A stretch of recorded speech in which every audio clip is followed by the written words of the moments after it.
할렐루야, 좋으신 하나님을 찬양합니다. 오늘부터 금요일 새벽까지 고난주간 새벽 기도입니다. 예수님의 7일간의 여정을 살펴보는 귀한 시간이 될 것입니다. 예수님이 이 마지막 십자가에서 고난받기 전에 일주일 동안의 예수님의 행적을 추적하면서 어떤 교훈들을 행하셨는지 우리에게 큰 은혜가 되고 도전이 될 것을 믿습니다. 오늘은 첫 번째 마태복음 21장 1절로 17절 말씀을 묵상합니다. 기도하겠습니다. 하나님 감사합니다. 영광을 받으시옵소서. 주의 이름을 의지하고 주의 보혈을 의지합니다. 우리의 모든 죄를 사하시고 이 한 주간 고난 주간에 하나님께서 주시는 각별한 은혜와 응답의 시간들이 되길 원하고 우리를 위하여 십자가에서 고난당하신 그 주님을 만나기를 원하며 마지막 일주일간의 여정 가운데 나타난 놀라운 은혜와 깨달음을 알기를 원합니다. 종을 낮추시고 겸손하게 하시고 오직 말씀의 도구만 되게 하옵소서. 예수님의 이름으로 사모하며 기도합니다. 아멘. 자, 마태복음 21장 1절로 17절 말씀까지 묵상하시고요. 5절 말씀을 보겠습니다. 시온의 딸에게 이르기를 네 왕이 네게 임하나니 그는 겸손하여 낙이 곧 멍에 매는 짐승의 새끼를 탓도다 하라 하였느니라. 자, 12절 말씀 보겠습니다. 예수께서 성전에 들어가사 성전 안에서 매매하는 모든 사람들을 내쫓으시며 돈 바꾸는 사람들의 상과 비둘기 파는 사람들의 의자를 둘러엎으시고 그들에게 이르시되 기록된 바 내 집은 기도하는 집이라 일컬음을 받으리라 하였거늘 너희는 강도의 소굴을 만드는도다 하시니라. 아멘. 이 마지막 여정은 예루살렘의 주일에 입장하면서부터 시작이 됩니다. 그리고 그 다음날 월요일은 두 사건이 있었죠. 성전 정화 사건과 무화과나무 저주 사건입니다. 내일 아침에 우리가 무화과나무 사건은 살펴보기로 하고 오늘은 주일에 행하여진 예루살렘 입성과 성전 정화 사건을 보겠습니다. 여러분, 예수님께서 지금 예루살렘 성에 입성하고 있습니다. 그런데 이 입성이 어떤 입성입니까? 크게 세 가지 의미가 있죠. 하나는 왕의 입성입니다. 오늘 우리가 읽은 이 말씀, 시온의 딸에게 이르기를 네 왕이 네게 임하나니 그는 겸손하여 낙이 곧 멍에 매는 짐승의 새끼를 탓도다.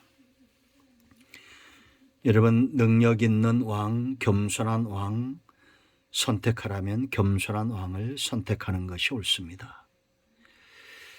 왕이 폭정을 행한다고 생각해 보세요. 그 나라는 행복할 수 없습니다. 발전할 수 없겠죠. 그러나 하나님의 나라 왕으로 오신 예수님은 겸손하여 나귀를 타시는 분입니다. 여러분, 나귀와 예수님이 동일시 될 수는 없지만 나귀는 일을 하고 주인을 섬기고 하는 그런 동물이죠. 예수님은 이 땅에 인간처럼 낮아지시고 높고 높은 보좌를 다 버리시고 낮아지셨습니다. 왕으로 오시면서도 낮아지신 겁니다. 예수님이 지금 예루살렘 성을 입성할 때에 여긴 두 종류의 사람들이 있습니다. 호산나 다윗의 자손이여, 주의 이름으로 오시는 이여, 9절에 가장 높은 곳에서 호산나 하더라. 많은 사람들이 예수님을 왕으로 영접하고 있지만 정작 우리가 이들의 중심을 살펴보면 왕으로 인정하는 사람과 인정치 않는 사람으로 나누어지죠. 어느 시대나 마찬가지고 지금 저와 여러분의 시대도 마찬가지입니다. 우리는 예수님을 왕으로 인정하는지 아니면 단지 내 환경이나 바꾸시고 응답하시는 그런 존재로만 여기는지 잘 살펴야 됩니다. 지금 제자들도 아직은 예수님을 왕으로 인정하는 그 믿음이 연약함으로 십자가에 못 박는 내어주는 제자가 있고 다 뿔뿔이 도망치죠. 그러나 이 다음에 성령이 임하고 그들이 가장 그들의 삶 가운데 나타나는 것은 예수님을 왕으로 인정하고 생명까지 내어놓는 삶을 살았다라는 겁니다. 저와 여러분의 주인은 누구십니까? 마땅히 예수님인 것을 믿습니다. 두 번째 것은 승리의 입성입니다. 예수님은 지금 예수님의 사역을 완성하시기 위해서 입장하시는 거죠. 십자가는 절대 패한 곳이 아닙니다. 승리의 십자가입니다. 어제 살펴보았죠. 요한복음 19장 30절 다 이루었다. 승리의 선언입니다. 예수님이 이 땅에서 하늘의 미랄로 승리하셨기 때문에 구속의 역사를 이미 완성하셨기 때문에 우리는 이제 추수되는 알곡과 같이 부활하게 될 것입니다. 예루살렘 입성, 이것은 예언의 성취입니다. 나귀를 타시고, 세 번째죠. 예언의 성취죠. 나귀를 타시고 입성하시는 이 장면, 예수님의 탄생, 사역, 삶, 고난, 죽으심, 부활, 승천 전부 하나님의 말씀대로 이루어지고 있습니다. 스가랴 9장 9절인대로 나귀를 타고 지금 입성하시는 겁니다. 예수님의 초림과 예수님의 공생애와 사역과 부활과 장차 재림도 어느 하나도 말씀에서 벗어나질 않습니다. 예수님을 향한 300개가 넘는 예언들이 이루어졌으며 그 중에 29개가 중요한 예언들은 하루에 주님이 돌아가신 날에 이루어졌습니다. 우리 모두가 이 다시 오실 주님을 흠모하며 왕으로 인정하는 삶을 살아야겠습니다. 그 두 번째는 성전 청결 사건을 우리가 보는데요. 성전은 개혁되어져야 됩니다. 여기 잘못된 목적으로 오는 자들이 있죠. 하나님을 섬기기 위해서 오는 것이 아니라 장사치들입니다. 지금 한국교회는 너무 많은 돈을 가지고 있다고 지적하시는 분들이 많습니다. 그러나 교회가 크든지 작든지 중심이 어떠한가가 중요합니다. 우린 과연 장사치인가? 내 마음의 주인의 자리에 누가 계시는가를 살펴보시기 바랍니다. 하나님을 사랑하지 않는 외식하는 자들이 결국은 이런 장사치들을 불러들이고 있다라는 겁니다. 성전은 끊임없이 개혁해야 되는데 어떤 목적으로 개혁되어져야 됩니까? 예수님 말씀하시죠. 13절에 기록된 바 내 집은 기도하는 집이라 일컬음을 받으리라 하였거늘 너희는 강도의 소굴들을 만드는도다. 이런 상황에서도 예수님은 14절에 맹인과 저는 자들을 고쳐주셨습니다. 이 성전의 마땅한 모습을 보여주고 있는 겁니다. 예수님은 이런 병든 자들을 치유하시면서 성전의 마땅한 모습을 지금 보이시고 있는 겁니다.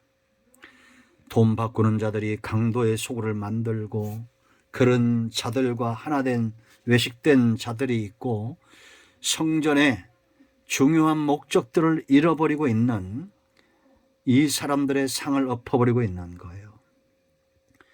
성전은 기도, 예배, 영적인 교제, 복음 전파가 있는 초대교회와 같은 그런 모습을 가져야 됩니다.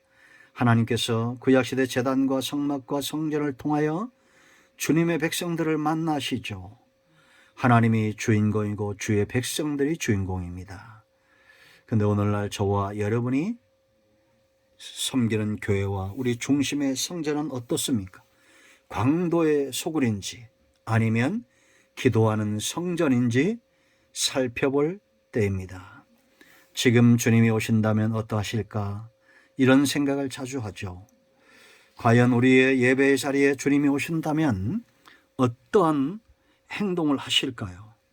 우리의 상을 업고 너희가 강도의 구려를 만들었구나, 이런 책망이 온다면 우리는 어떻게 해야 됩니까?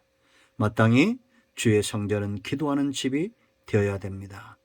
예수님을 나의 구주, 나의 왕으로 인정하시고 성전된 육체로 살아가시고 하나님이 기뻐하는 이 공예배를 등한시 여기면 안 됩니다. 이번 한 주간 예수님의 행적들을 추적하면서 성도의 마땅한 삶을 회복하는 은혜로운 기회가 되기를 사모합니다. 기도하겠습니다. 예수님의 이름을 의지하여 기도합니다. 이 말씀대로 되게 하옵소서. 왕이신 예수님, 마땅히 우리가 하나님을 섬기며 예배하며 기도하며 복음을 전하며 우리에게 맡겨진 귀한 사명을 감당케 하옵소서. 고난 주간을 지나면서 우리의 심령이 다시 한번 뜨거워지기를 원하고 하나님께는 영광이 되는 예배가 되기를 원합니다. 예수님의 이름으로 사모하며 축복하며 취하며 기도합니다. 아멘. 할렐루야. 여러분 가운데 마음이 상한 자, 병든 자, 어떤 문제든지 예수 그리스도의 이름으로 온전히 회복되었습니다. 아멘.